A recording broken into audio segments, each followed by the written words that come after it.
እግዚአብሔር ጠርቶናል፣ እግዚአብሔር መርጦናል የሚለውን ሐሳብ ያነሳና ይሄ ምርጫ ይሄ ጥሪ ግን እኛ ራሳችን የምንሳተፍበት ነው። ልናጸናው ይገባል። የእግዚአብሔር ጥሪ ያለኝ የእግዚአብሔር ምርጫ አለኝ እጄን አጣጥፌ እቀመጣለሁ እንዳንል የሚያተጋ በምርጫና በጥሪ እንድንጸና ያንን እንድናረጋግጠው የሚያሳስብ መልእክት አለው።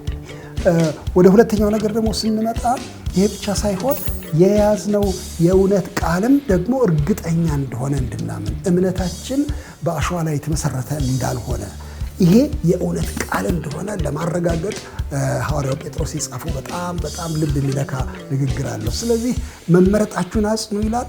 የተማራችሁትን ደግሞ የእውነት ቃል አጽኑ፣ የተሰጣችሁን መጽሐፍ የተሰጣችሁን የትንቢት ቃልም አጽኑ ብሎ ይናገራል።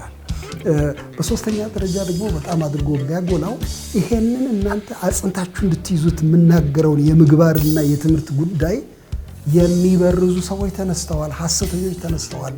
በየቦታው ልዩ ልዩ ትምህርት የሚያስተምሩ ምግባራቸው ከንቱ የሆኑ ሰዎች ተነስተዋል። እሱን እየተከላከላችሁ ቁሙ ብሎ ደግሞ እንደገና ከሐሰተኞች እውነትን እንድንከላከል የተበላሸ ምግባርን እንድናስወግድ የሚመክር ምክር በሰፊው ታትቶታ ያላችሁ። በኋላ በመጨረሻ ደግሞ የምንመለከተው ነገር ምንድን ነው? የጌታ ቀን፣ የፍርድ ቀን፣ ለእኛ ደግሞ የትልቅ ተስፋ ቀን ፊታችን ይጠብቀናል። ይህንን የማያምኑ ከንቱ እንደሆነ ተረት እንደሆነ የሚቆጥሩ ሰዎች አሉ። እናንተ እሱን እየተከላከላችሁ ይሄ የጌታ ቀን መምጣቱን እያሰባችሁ ጸንታችሁ ቁሙ። ሁለት ዋና ዋና ነገሮች ናቸው። የእውነት ትምህርት ተቀብላችኋል፣ የእውነት ቃል ተቀብላችኋል፣ በሱ ጽኑ። ግን ይሄ የእውነት ቃልና የእውነት ትምህርት ደግሞ በእውነት ኑሮ እንዲገለጥ ያስፈልጋልና በበጎ ምግባር ጽኑ ብሎ እነዚህን ሐሳቦች እንደሚናገር አያለሁ። ምናልባት አንድ አጠቃላይ ርዕስ ብንሰጠው በእውነት ቃልም በእውነት ኑሮ ጽኑ ማለቱ ነው ብዬ እኔ ያስባለሁ። ጴጥሮስ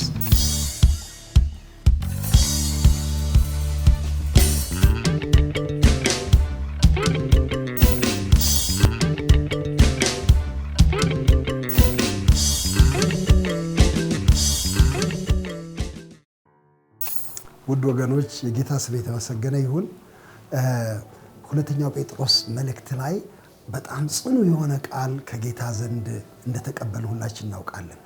በእውነት ቃል ላይ እንድንጸና፣ በእውነት ኑሮ ላይ ደግሞ እንድንጸና ትልቅ ምክር ወንድማችን ጴጥሮስ እየሰጠን እንዳለ እናውቃለን። ባለፈው ምዕራፍ 1ን የመጀመሪያዎቹን 15 ቁጥሮች ገደማ ተመልክተን እንደነበር ታስታውሳላችሁ። የዚህ መጽሐፍ ዋና መልእክት ጽናት እንደሆነ ቆጥረን በምን ላይ ነው የምንጸናው? ምን የሚያጸና ነገር አለ? ምን የምናረጋግጠው ነገር አለ? በሚል ላይ እየተነጋገርን ያለ ነው። ዛሬ ምዕራፍ 1 ላይ ከቁጥር 16 እስከ 21 ያለውን አብረን እንድንመለከት ልጋብዛችሁ እፈልጋለሁ። ይሄ በተለይ በጣም የሚያስደስተኝ ክፍል ነው። ይሄ አንድ አንቀጽ ነው፣ ግን በጣም ውብ የሆነ አንቀጽ ነው። ሐዋርያው ጴጥሮስ የራሱን የግል ልምምድ የግል ኤክስፒሪየንስ በጣም ግልጥ አድርጎ እየነገረን ግን የሱን ልምምድ የሱን እይታ ከነቢያቱ እይታ ጋር ያጋባልናል አንድ ላይ። በሌላ አነጋገር ኦልድ ቴስተመንት ወይም ብሉይ ኪዳንና አዲስ ኪዳንን አንድ ላይ ያጋባበት አንቀጽ ነው። ይሄ አንቀጽ በሁለቱ መካከል ልዩነት እንደሌለ አንዱ ሌላውን እንደሚያጸናው የተናገረበት አንቀጽ ነው እና ልብ በሚነካ ሁኔታ በጣም ግልጽ በሆነ ቋንቋ ነው የሚናገረው። እሱን ላነብላችሁ ፈልጋለሁ። የእርሱን ግርማ አይተን እንጂ በብልሃት የተፈጠረውን ተረት ሳንከተል የጌታችን የኢየሱስ ክርስቶስን ኃይልና መምጣት አስታወቅናችሁ። ከገናናው ክብር በእርሱ ደስ የሚለኝ የምወደው ልጄ ይህ ነው የሚል ድምፅ በመጣለት ጊዜ ከእግዚአብሔር አብ ክብርንና ምስጋናን ተቀብሏልና እኛም በቅዱሱ ተራራ ከእርሱ ጋር ሳለን ይህን ድምፅ ከሰማይ ሲወርድ ሰማን። ከእርሱም ይልቅ እጅግ የጸና የትንቢት ቃል አለን። ምድርም እስኪጠባ ድረስ የንጋትም ኮከብ በልባችሁ እስኪወጣ ድረስ ሰው በጨለማ ስፍራ የሚበራን መብራት እንደሚጠነቀቅ ይህን ቃል እየጠነቀቃችሁ መልካም ታደርጋላችሁ። ይህን በመጀመሪያ ወቁ። በመጽሐፍ ያለውን ትንቢት ሁሉ ማንም ለገዛ ራሱ ሊተረጉም አልተፈቀደም። ትንቢት ከቶ በሰው ፈቃድ አልመጣምና፣ ዳሩ ግን በእግዚአብሔር ተልከው ቅዱሳን ሰዎች በመንፈስ ቅዱስ ተነድተው ተናገሩ ይላል። እግዚአብሔር የተባረከ ይሁን። ሐዋርያው ጴጥሮስ ከጌታችን ከኢየሱስ ክርስቶስ ጋር የነበረ ደቀ መዝሙር እንደሆነ ሁላችን የምናውቀው ነው። ምናልባት በደቀ መዛሙርቱ መካከልም እንደ መሪ ሆኖ የሚታይ ሰው ነበረ በአንድ ወገን ስንመለከተው። ይሄ ጴጥሮስ ከእርሱ ጋር የነበረውን ልምምድ በጣም ውድ የሆነውን ልምምድ ነው ዛሬ የሚያካፍለን። በቅዱሱ ተራራ ላይ ነው የሚለው ያለ። በቅዱሱ ተራራ ላይ ሆነን እዚያ ያጋጠመውን ነገር ነው የሚናገረው። ይሄን የሚናገርበት ምክንያት አለው። የምናወራው ነገር ተረት አይደለም ለማለት ነው። የምናወራው ነገር ፈጠራ አይደለም። በአንድ የእንግሊዝኛ ትርጉም ላይ ፊክሽን አይደለም። ይሄ የምናወራው ልብ ወለድ አይደለም የምናወራው ብሎ ነው የሚለው ያለ። ልብ ወለድ እዚህ በጣም በሚያስገርም ቋንቋ ነው እሱ ራሱ የሚናገረው። በብልሃት የተፈጠረ ተረት አይደለም። በጣም ጎበዝ ልብ ወለድ ጸሐፊ እያቀናጀ የጻፈው ተረት አይደለም። እናንተ ሁላችሁ ታውቃላችሁ እንዴት እንደሚጻፍ ልቦለድ። ምናልባት እንደው ይሄን ለመናገር ጊዜ የለኝም እንጂ ልቦለድ እንዴት ነው የሚጻፈው ካላችሁኝ፣ ሰው ቁጭ ብሎ እዚህ ወረቀት ይይዛል ወይም ላፕቶፑ ላይ ቁጭ ይልና ካራክተርስ ያስባል፣ ገጸ ባህሪያት ያስባል። አልማዝ የምትባል በጣም ውብ የሆነች ሴት ያስባል። አይኗ የብረት አለሎ የመሰለ፣ ፀጉሯ የተዘናፈለ፣ አንገቷ እንግዲህ ምን ልበል በጣም ውብ አድርጎ ይስላታል። ከዚያ ደግሞ እሱን እየጻፈ አንድ 40 ገጽ ከጨረሰ በኋላ ደግሞ ያዕቆብ የሚባል አንድ ደግሞ ወጠምሻ ጎረምሳ ያመጣል። ሁለቱን ያዋድዳቸዋል፣ ታሪክ ይፈጥራል። ከዚያ አንድ 100 ገጽ ይጽፍና ደግሞ እንዴት ይሻላል ያልቅብኝ ነው ይልና ደግሞ ሁለቱን ያጣላቸዋል። አየለ የሚባል ሰው ያስገባና ከዚያ ይቀጥላል ታሪኩ። ይሄ በብልሃት የተፈጠረ ተረት ይባላል፣ ፊክሽን ነው። እና ጴጥሮስ ምን ይላል? ይሄ ጻፍንላችሁ ነገር እንደዚህ የተፈጠረ ልቦለድ አይደለም። ቡና እየጠጣን የቀመርነው ልቦለድ አይደለም። እኛ ተራራው ላይ ነበርን፣ አብረን ከዚህ ሰው ጋር ኢየሱስ ክርስቶስ ጋር ነበርን። እዚያ ተራራ ላይ ድምፅ ሰማን ከሰማይ ሲወርድ፣ የምወደው ልጄ እሱ ነው ብሎ መሰከረለት አባቱ። እኛ ሰማን በጆሮአችን። ይህንን የእውነት ቃል ነው ለእናንተ የምናስተላልፈው ብሎ በጣም ጽኑ በሆነ ምስክርነት ይህን ነገር ይናገራል። ተረት እየጋትናችሁ አይደለም፣ ይሄ የእውነት ቃል ነው ብሎ ይናገራል። ግን የሚያስገርመው ይሄ አስገራሚ የሆነ ከገናናው ክብር ብሎ እሱ ራሱ እንደሚናገረው ከእግዚአብሔር ግርማ የተቀበሉትን ትዕይንት ከምን ጋር ያገናኘዋል? ዝቅ ብሎ ከተጻፉት የትንቢት ቃሎች ጋር ያገናኘዋል። እኛ ይህንን አየን፣ ይህንን ተመለከትን፣ ይህን ሰማን። ግን ከኛ በፊት ለካ ነቢያት ደግሞ ሰምተዋል፣ ጽፈዋል። በብሉይ ኪዳን የነበሩት ነቢያት ሁሉ ሲናገሩ የኖሩት ቃል ተረጋገጠልን ደግሞ አሁን እኛ ብሎ ይላል። ጸናልን ይሄ ቃል። በዚህ ኤክስፒሪየንስ በዚህ ልምምድ ቃሉ ጸናልን ይላል። ይሄ አስገራሚ ነው በእውነት ለመናገር። ሁልጊዜም ምስክራችንና ማስረጃችን ቅዱስ ቃሉ ነው። እግዚአብሔር የተባረከ ይሁን። ይሄ በጣም ጽኑ ቃል ነው። በጴጥሮስ እጅ የነበረው መጽሐፍ ቅዱስ የቱ ነበር ቢባል ብሉይ ኪዳን ነው። ሁላችን የምናውቀው ነው። መድኃኒታችን ኢየሱስ ክርስቶስም ጴጥሮስም ጳውሎስም ያነቡት የነበረው መጽሐፍ ቅዱስ እኮ ብሉይ ኪዳን ነው። ከነሱ በኋላ ነው ይሄ የተጻፈው። እነሱ ናቸው የጻፉት ይሄንን የአዲስ ኪዳንን። ስለዚህ ምንድን ነው የሚለው? የአዲስ ኪዳኑ ኤክስፒሪየንስ፣ የአዲስ ኪዳኑ ልምምድ በብሉይ ኪዳኑ ትንቢት የጸና ነው ብሎ የተረጋገጠ ቃል መሆኑን በጣም ይፋ ሲያደርግ እንመለከታለን። የጸና የትንቢት ቃል አለን ብሎ ነው የሚናገረው። እና ምን እናድርግ ታዲያ? እኛ ነው አሁን ጥያቄው። ምን እናድርግ እኛ?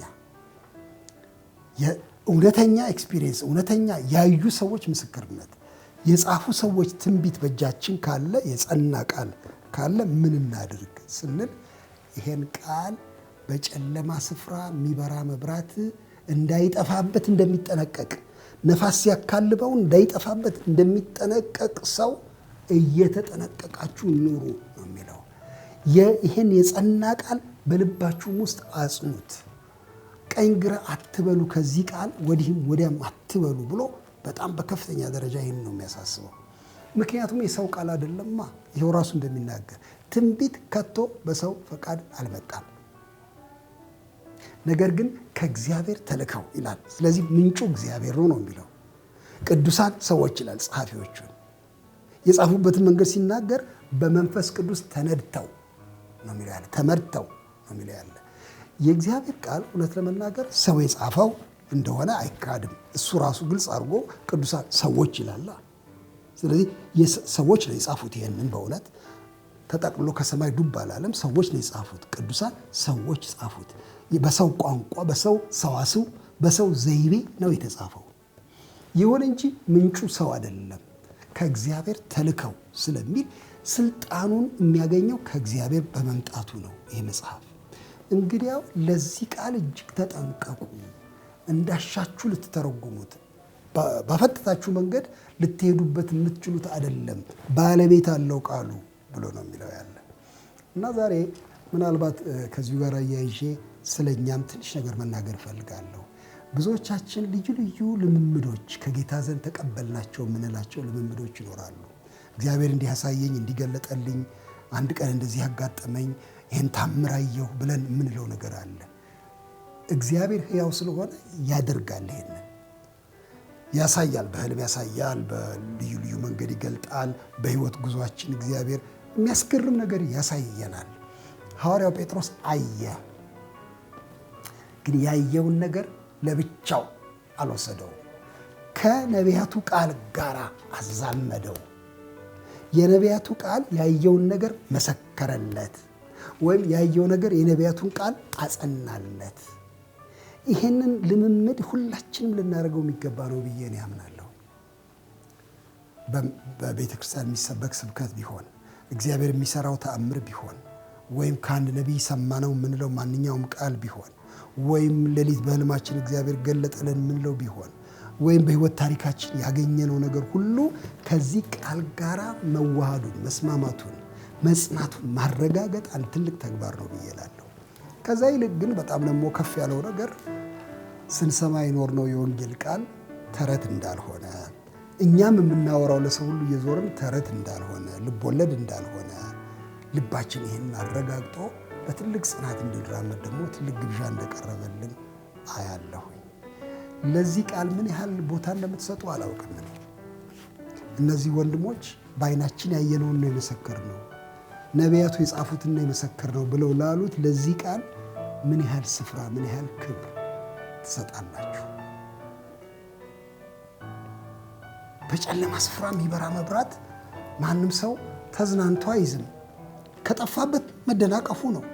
ይሄ ብርሃናችን ነው። ሕግህ ለእግሬ መብራት ለመንገዴ ብርሃን ነው ብሎ ስለሚል ለመጽሐፍ ቅዱስ ያልተጠነቀቀን፣ ለእግዚአብሔር ቃል ያልተጠነቀቅን ለምንድን ነው የምንጠነቀቀው? ቤተ ክርስቲያን ምን ሀብት አላት ሌላ? ለዚህ ካልተጠነቀቀች ለምን ትጠነቀቃለች? በመጨረሻ ነገር ልናገር። የቃሉ ትኩረት ምንድን ነው ስንል በጣም የሚገርም ነው። ጴጥሮስ ይህን ሁሉ ከተናገረ በኋላ አንድ ቃል ነው የተናገረው። በእርሱ ደስ የሚለኝ የምወደው ልጄ ይህ ነው ብሎ ሲል ነው የሰማ ነው ስለሚል ማዕከሉ ክርስቶስ ነው። እግዚአብሔር አብ ከሰማይ የሚናገረው ስለ ልጁ ነው። ነቢያቱ ሲናገሩ የኖሩት ስለ ልጁ ስለ ኢየሱስ ክርስቶስ ነው። ወንጌላችን ሌላ ታሪክ የለውም፣ ስለ ክርስቶስ ነው። ከዚህ ውጭ ቤተ ክርስቲያን የምትተርከው ታሪክ የላትም። ተጠንቅቀን የክርስቶስን ማዕከላዊነት ማጽናት በጣም ያስፈልገናል።